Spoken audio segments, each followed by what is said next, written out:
বন্ধুরা দেখুন কত সুন্দর মনোরম প্রাকৃতিক পরিবেশের মাঝে আজ আপনাদেরকে নিয়ে চলে আসলাম এই সুন্দর জমি বাড়িতে। দেখুন জমি বাড়িতে কত সুন্দর, এটি হচ্ছে আমাদের গ্রাম বাংলার দৃশ্য। দেখুন দেখে নিজেকেও খুব ভালো লাগছে, এই জমিটি দেখে আমাদের অনেক ভালো লাগে। তাই তো ভাবলাম এই জমিটি বাড়িটি আজ আপনাদের সামনে ফুটে তুলি। দেখুন কত সুন্দর যে হয়েছে জমি ক্ষেতটি দেখে নিজেকেও খুব ভালো লাগে। তাই তো ভাবলাম এটি আপনাদের সামনে ফুটে তুলি। দেখুন কত সুন্দর হয়েছে জমি বাড়িটি, দেখে অনেক ভালো লাগে। তাই তো আপনাদেরকে আমি জমি বাড়িটি দেখলাম, ভাবলাম এটি আপনাদের সামনে দেখাই। দেখুন কত সুন্দর হয়েছে জমি বাড়িটি, দেখে নিজেকেও খুব ভালো লাগছে।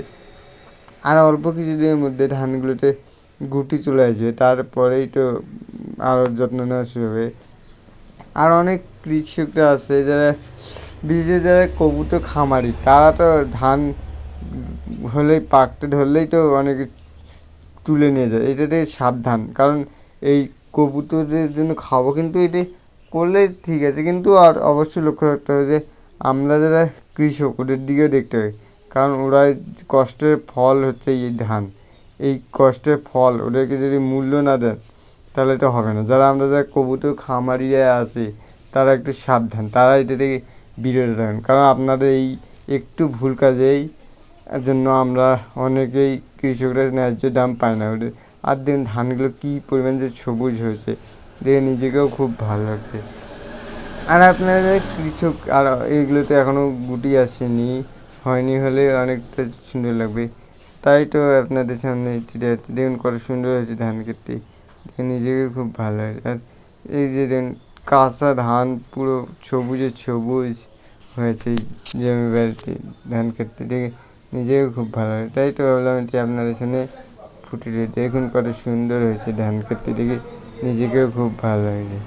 তাই তো ভাবলাম এটি আজ আপনাদের সামনে ফুটে ধরে। দেখুন কৃষকদের যে কী কষ্ট হয়, আপনাদের মতো কিছু খামারিদের জন্য, কবুতর খামারিদের জন্য যে কী পরিমাণে কষ্ট হয় আমাদের কৃষকদের, ওদের থেকে বিরত থাকুন, কারণ ওদের কষ্টের ফল দিতে জানেন না আপনারা। ওদের জন্যই আপনারা ওদের খামার জমিতে ধান নিয়ে যাচ্ছেন। এটা আপনাদের কবুতরের পেট ভরতেছে, কিন্তু ওদের যে মাথায় হাত পড়তেছে, আপনারা এক মুঠ করতে করতে প্রায় 100 টন চলে যায়, প্রায় তারও বেশি চলে যায়। আপনারা যে খামারি আছেন তারা একটু সাবধান, তারা এগুলো থেকে সাবধান, বিরত থাকবেন, কারণ এগুলো করলে আপনাদের নিজেদের ক্ষতি না, কৃষকদের ক্ষতি। তাই তো এটা থেকে বিরত থাকবেন। আর যদি আমার ভিডিওটি যদি আপনাদেরকে ভালো লাগে, অবশ্যই আমার চ্যানেলটি সাবস্ক্রাইব করে পাশে থাকবেন। ধন্যবাদ জানাই সকলকে।